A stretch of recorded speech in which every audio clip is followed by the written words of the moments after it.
Hey, everybody, welcome to episode 51 of the Eat for Endurance podcast. Today's going to be a pretty short one. First, because I'm doing a short race recap and I don't really have a whole lot to say, but I wanted to record about it. And second, I have a client in 25 minutes. So I am under time pressure here because I left this the last minute. But so I ran, as I'm sure many of you saw if you follow me on social media, I ran the Rodeo Valley 50K. I don't know if it's Rodeo or Rodeo, by the way, so I could be pronouncing that wrong. But it's in the Marin Headlands. It was this past Saturday, August 6th, and I'm recording today on the following Wednesday. And it was such a beautiful race put on by Inside Trail Racing, which is a really awesome group that puts on a whole series of events out here in the Bay Area. I've done one of their other events in Santa Cruz, and I signed up for a couple of their other events, but those included the two 50Ks that I wasn't able to make it to the start due to a couple things that were going on. But yeah, so I think, number one, just we were so grateful to start this race after having missed our previous two 50Ks. And, again, as I indicated on social media when I posted, this was the first 50K I had done in over 7 years. So since having kids, I kind of had this year of doing a bunch of ultras back in 2015 to 2016, and then got pregnant with Ariel. And while, dealing with all the pregnancies and breastfeeding and all that stuff, I just really wasn't feeling it in terms of doing longer stuff. I was definitely running and really enjoying being active on a regular basis, but had no real desire to do something that required hours and hours and hours of training and being away from family. So yeah, I just kind of took a break, and I've been trying to get back into longer stuff for a while, but it's hard when you have two little kids and childcare isn't always there. Thankfully, we have my parents nearby, so they were able to take the girls for a couple nights. We put them to bed at their house on Friday night, came back home, 7:30 at night and packed up all our stuff, and then we were, on the road by 3:45 a.m. to head up to Marin. And then the kids were at my parents' house, thank God, the next night, because I was in no shape to take care of kids that night. I mean, I could have, but it would have sucked. So really grateful that we had cover in order to, do our little trail adventure there. But yeah, it was a really great race. Not everything went well, but there were many things that did go well. So I just wanted to break it down real fast and just give you an example of, how I approach my training and racing right now. Definitely not everything's ideal. Again, with the kids and everything else going on, I kind of just did what I could. But I think overall it was a good result and some things for sure to work on. So, by the way, this is all not planned. I'm just kind of doing this off the cuff. So forgive me if I'm not as articulate in this episode. So yeah, kind of prep wise for this race, the training was not ideal, not gonna lie. My biggest mileage week, which is like so pathetic for a 50K. I think my highest mileage week was 36 miles, which is kind of crazy. That was the week that I did a 20 miler. I was doing a lot of weeks where I was only running like 3 times. Just like towards the later stages of that training cycle, I was adding in a 4th shorter run. I tend to generally be a pretty lower mileage runner, as I find that my body deals with it better. But I'm not a great example of, what you're supposed to be doing in training. Definitely don't do what I do. I wasn't doing strength training. I'd gotten a really good rhythm at the start of the year doing my strength work and cross training and just all the things you're supposed to do. Completely fell out of that probably a few months into the year. So definitely need to get back on track with that. But for this race, this little mini training cycle leading up to the 50K, I literally did nothing except for run a few times a week. Actually, that's not true. I did Peloton. I did some just easy cycling once a week. So I was working out probably like 4 times a week. Towards the end, maybe 5. But again, pretty low volume for a 50K. And this was a hard 50K. This had, I think, what was it, about 5,800 feet of gain and loss. You look at the course profile, it looks like teeth. Like truly, it was pretty Pretty challenging. But thankfully, mostly, I mean, there were some technical sections, but mostly pretty runnable, beautiful trails. So that was awesome.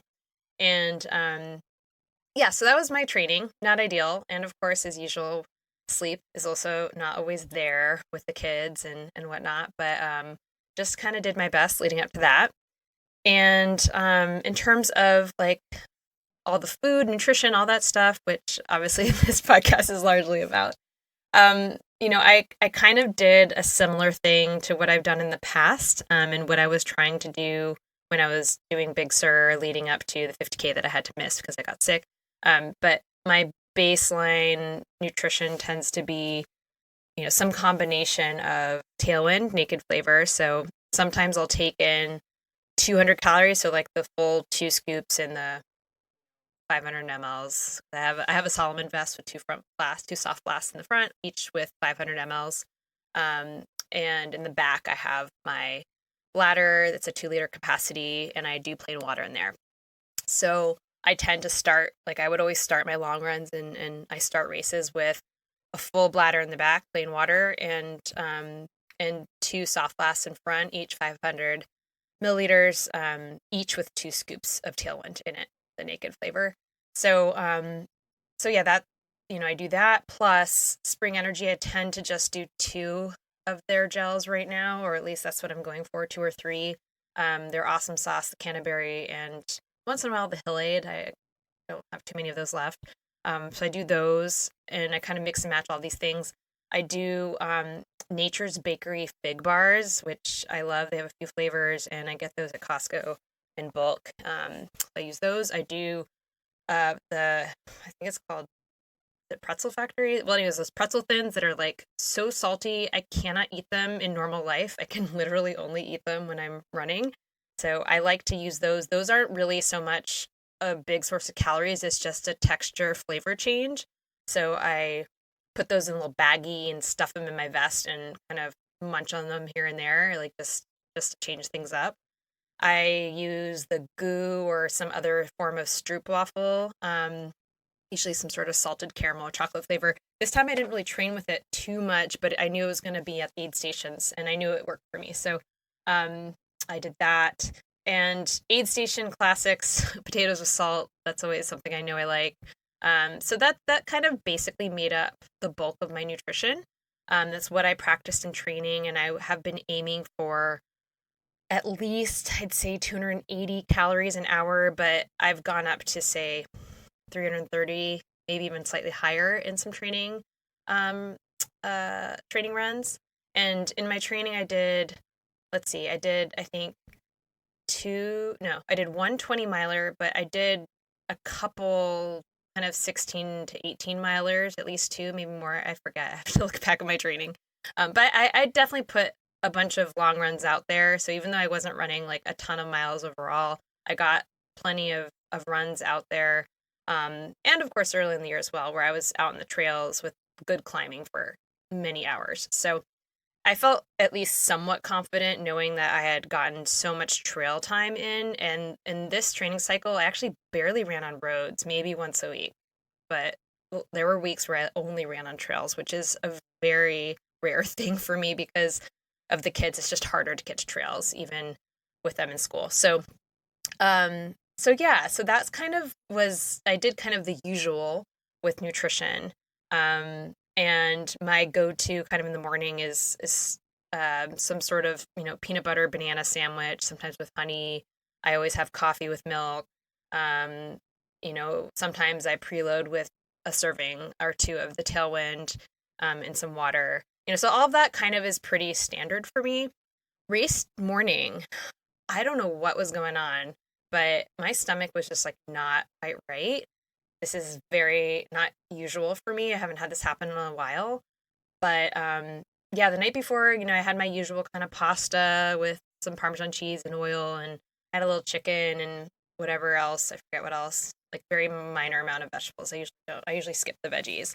But like I was feeling a little like bloated and constipated, and I couldn't go to the bathroom in the morning, and I was like, oh crap, that's not good. Because we had a 2-hour drive ahead of us, and I just felt kind of off, which wasn't great, obviously. And And so, we left the house and it was so early. The race started at 7 a.m. So we left at 3:45. I had like a double espresso or double, I guess you could say double latte or something like that.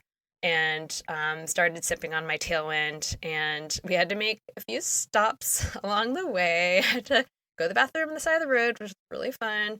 But, at least it was pitch black dark and like no one was out there. We got up there pretty fast, actually. We got to the Rodeo Valley or Rodeo Valley, whatever it's called, parking area at like 5:45, even with all our stops. So it really was quite early and no one was there yet. And it was very quiet and we had plenty of time to kind of sit and prep. And I ate my sandwich in the car, which, we had made that the night before. And we kind of just like chilled out for a bit. Again, my stomach was like super off. So I really had to take a look at my own nutrition and what happened and what could have. I'm really not sure what went wrong because I'm thinking back to everything I did the day before. What I definitely didn't do right is I was on my feet literally all day. I was with the kids all day. I was doing some gardening. I looked at my watch. I logged like 13,000 steps. Like, that's ridiculous. And God knows how many flights of stairs. So that's not advisable the day before 50K, obviously. But so I was pretty fatigued. But in terms of food, yeah, I don't know what went wrong there. So this happens to me too. I'm just a human being like all of you trying to figure out nutrition and sports nutrition. So, even though I work with so many athletes trying to figure out the nutrition plans and I've helped a lot of people really dial things in. Like I too am still trying to dial in my own nutrition. So this is a great example of like, maybe I need to switch up my products and see what's going on. I love Tailwind, but I don't know, maybe it could have been the Tailwind. I'm really not sure. But basically at the start of the race, I had gone to the bathroom enough times that I felt okay because I was starting to have the opposite issue. And started the race feeling really strong. Eric and I ran together. He was doing the 30K. But what really was important about this race for me is that I've never run an ultra by myself. I've always, like with Eric, we always do these adventures together, which is awesome. I love it so much. But I really kind of want to just see what I could do. And especially since this was my first race in so long. I was just really curious, like, what would happen if I just run my own race? And I really thought that we were going to run together for the first 20 or 30K because the course is the same and then he splits off and goes somewhere else. Because basically the way the course is set up is 30K, which is like the best part of the route, essentially. It ends, for the 50K runners, you have to run the 30K route, which ends at the start finish area, obviously. But then you have to go basically do a whole loop again that you did in the beginning. And I mean, I'll get to that in a little bit, but let's just say that that's where like the wheels came off and mentally I just was struggling. But I really thought I'd be running with Eric for a while. And then about 2.5 miles in, I just realized I had additional gears than he had. And, it was a slight incline at that point. Again, it was like basically uphill from miles 2 to 5, but this part of it was very gradual. And I was like, oh, I can actually run all of this. I do not feel like I have to walk, and Eric wanted to walk. So I went ahead and ended up running the rest of the race on my own. And I gotta say, it felt really nice. Like just being able to do my own race, set my own pace, own my own mistakes, all of that, right? And, I was chatting with some other people, met some, fun people on the trails, as you do in these events. Ended up running some miles with this guy who was training for a Javelina 100 who was a bit faster than me, which wasn't smart, but we were having fun chatting, and I was like, whatever, I'll just stick with him for a while. I kind of recognized, I think, in that first 30K, because I was running really strong, but I was also running way faster than all of my long runs had been at, and I was thinking, I wonder if at some point I'm going to crash and burn. But, I felt good, and I was like, what, screw it, let's just keep going and see what happens.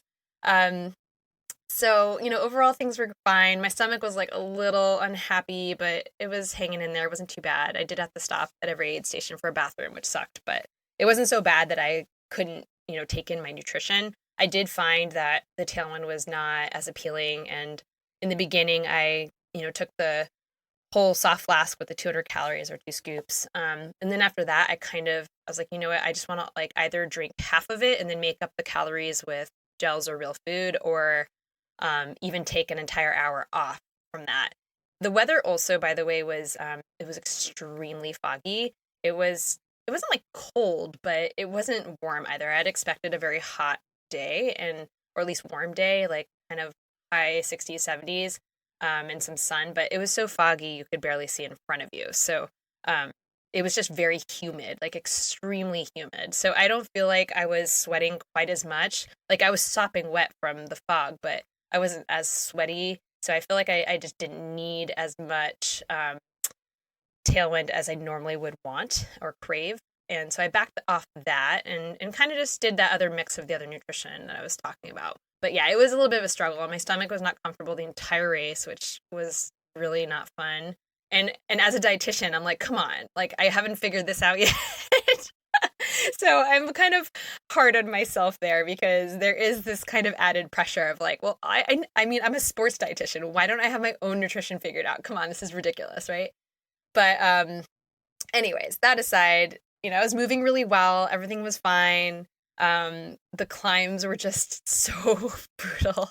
There was this one climb at mile 16, which, oh, guess what? For the 50K runners, you get to do twice. Yay. It was just 1 mile, like straight up, like so steep, just brutal climb. And then the down part of it, a little bit's on pavement, but then the down is also equally brutal. Actually, a lot of the downhills were like miles of downhill. So I'm really happy that in my own training, when in Nicene Marks and running down the mountain, I practiced eating actual food while running quickly, like running fast downhill, because that is something I had to do. Because if you're running down for 2 miles, like, yes, I guess you can stop. Of course you could stop. But if you don't want to stop, you need to be really careful and skilled at eating and drinking while hurtling yourself down a hill. So that's something that I did practice and felt comfortable doing. It did not feel good on my stomach. That's another story, but whatever. So anyways, I get to 30K and the sun's starting to, poke out a little bit. We finally get to see all these like gorgeous views. It was, well, prior to 30K, there's just this orange loop because they code everything by color. So it was like pink out, and then there was this orange loop, and the orange loop, you finally get to see the water, which is just so beautiful, and just the fog started to lift. So it was really cool. And then you like the end of the 30K, which is also the end of the 50K, is just this super long downhill, and you're just like going crazy fast down this hill and trying to like, navigate around all the hikers because it's a very, very touristy, very busy area. It's super popular. There's a beach there that's so beautiful, big surf spot. I highly recommend going to this place. I hadn't been to this section of the headlands before. I'd run the North Face half marathon like back in 2011. That's the only time I've run the Marin Headlands, and it was a slightly different section, I think. But yeah, it was so beautiful. Ran down there, hurtled through the kind of near the finish area. So I saw the finish line and the finish kind of area. And by that point in the day, it was super crowded and busy. And the section that you have to run to kind of start the whole big pink loop again is along the side of the road, like the entrance to this whole place. And there were like lots of tourists, and I was like navigating around, and there were like no other runners in sight. So mentally, it was really hard knowing I was gonna have to do this whole section that I already did again. There was no one else around, and then there were just like all of these tourists like in my way. So it was like a little bit annoying from that perspective. But once basically you get through this initial section where it's like the entrance to this whole place, you cross Mitchell Road, which is like, I guess, the main road heading into where the race started and finished. And excuse me. And you then start climbing again, right? You go into the trail system again. And that's where everything fell apart for me, or at least momentarily. It was a brief period of time. But yeah, it was around mile 21. I really started to feel fatigued. Like the kind of thrill of the race had started to fade. And I, like before, I'd been running with so many other people because there were the 30K people, and for a while the half marathon people. And there really weren't that many. I think there were only like 70 something people signed up for the 50K. And I forget, maybe in the 30K too. I don't know. There weren't that many. It was a very small race. I know only there were like 46 or 47 finishers of the 50K. And so once I was in this section, like, yeah, you'd see occasional hikers and bikers and whatever, but no other people running the race. Like, people were like, is there a race going on? Anyways, I'm on this trail. It's really a runnable trail. Like, this is the section where I broke away from Eric, right? So I was running this before, definitely feeling a little harder, obviously. And there was like kind of like this big hole in the trail. And in my mind, I'm like, oh, I'm just going to jump over that, which I do all the time, right? Like, no big deal. Tried to jump over it and just went down like so hard on my knees, my hands on rocks and dirt. And I mean, of course, it's always like the least technical trail. I've run all kinds of crazy trails in my life on, on the East Coast and all over the place, right? I've fallen in training before, so it's not like my first fall, but this is my first fall in a race, and I was so mad at myself. I mean, first of all, there was like no one around. I was miles from the aid station, and this hurt so bad, and I was just really worried in the initial seconds and minutes that I had hurt something so badly I couldn't continue. Obviously, that was my first thought. And I looked down, and I was just like a bloody mess. There was just blood dripping all over the place. It was pretty gross, actually. And people, like, some hikers, like, passed me, like, a little bit later. Like, no one even bothered to be like, are you okay? Which I found a little bit odd. I guess I was running, so I guess I was okay. But, but there was no one around for this point of time. And so I of course, like, threw myself a total pity party and was really pissed off for making this mistake. And then, started walking and trying to just, like, calm myself down, because I was also struggling with like GI stuff at the same time, and it was like, it's so open, there's nowhere you can possibly go to the bathroom without everyone seeing you, which I guess I don't really care about. I've gone to the bathroom in these situations before, but not exactly pretty, right? And I'd rather not. So I was kind of dealing with both of these things, and it just sucked, and I was tired and cranky. And then I was like, okay, I came here for this. I came here for the challenge. This is stupid. Stop being an idiot. Like, just carry on, get to the next aid station. I will give you until the next aid station, which I think was in 2 miles or whatever, which in trail time is a while, but I was like, I will give you until the next aid station to feel sorry for yourself, or just, have negative thoughts. And after that, like, cut it out. So that's what I did. Made it to the aid station. Like, I didn't even bother with Band-Aids. It was just like no point. It was just bleeding and whatever. So I just wiped myself a little bit and then carried on. And from that point onward, just collected myself and pushed hard and got to the end. So that was, it was 10 miles of having to run on my knees. My knees were pretty fucked up afterwards, not gonna lie.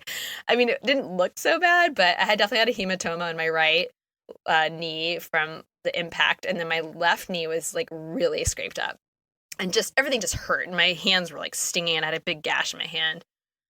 But what I immediately thought about actually was my daughter Ariel, who is just so anxious about any kind of cut or shot, or she was like so hysterical when she got her second COVID shot that she made herself throw up at CVS. That pharmacist was so traumatized. Oh my God. But she gets really anxious around this stuff. So I wanted to show her. I'm like, look what mommy did. Like, mommy totally fucked up her knees. And what did I do? I kept going. I kept going for 10 miles and multiple hours, and it was okay. So obviously I wouldn't have done that had I really truly injured myself. This was a minor flesh wound, I guess. But no, it felt good to kind of just push through that and just remind myself that I can do hard things. And, I gave birth to 2 babies without medication. Like, this is nothing. So kind of carried on and got through it, and it was very hard, but it felt so good to finish that race, and Eric cheering me on and videoing me as I came through, and they patched me up in the medical tent. They had actually surf showers at the end, which was brilliant. Oh my God. We had brought a towel, and I just like went straight in the cold water, and it was really nice. And and then afterwards we stopped in the city, and I almost forgot. I apparently won second in my age group, and I was super stoked about that until I then discovered there were only 2 people in my age group. But you know what? It still counts, and I got a really cool coaster award. I got a pint glass. I got a finisher shirt, my medal. So, I was feeling pretty stoked. So I think my overall placement was 27 out of, I think it was 47 overall, 46, 47 overall. Not that I care about my time. I really don't. I ran 6 hours and 24 minutes, I think, somewhere around there. I have nothing to compare it to, right? I wasn't running any of this for time. I was just trying to challenge myself and prove to myself that I can still do hard things and still do longer stuff. And also trying to see, do I even want to still do this, right? Would I be totally happy just stopping at the 30K mark, which that was the beautiful route. You get the adventure, but you don't need to like push yourself crazy, crazy far. Or do I really hunger for this longer stuff? To be honest, I'm still grappling with that a bit. Anywho, so that was my race. We had a fun lunch afterwards in San Francisco and came home. And again, we're about 4 days out now after the race. I've been resting and not doing anything. I did like a short recovery hike / run today. Got stung by a yellow jacket, which was super fun. But no, overall, I'm feeling okay. The knees are okay. And I'm just super, super grateful that my body is still letting me do this stuff. You know, I'm almost 41 years old. Not like that matters. I mean, people are doing these things in their 80s and stuff. But no, I'm just feeling grateful that my body held up to get me to this point. That's all the time I have for today. Hope you enjoyed my ramblings, and if not, no worries. There will be more episodes that are not solo episodes if this isn't your cup of tea. As always, you know where to find me, eatforendurance@gmail.com or Eat for Endurance on social media. And if you haven't rated a review on Apple Podcasts or wherever you listen to this show on Spotify or wherever else, please do so. It helps me get more listeners and just spread the word, etc. All right, guys, until next time, have a good one. Bye.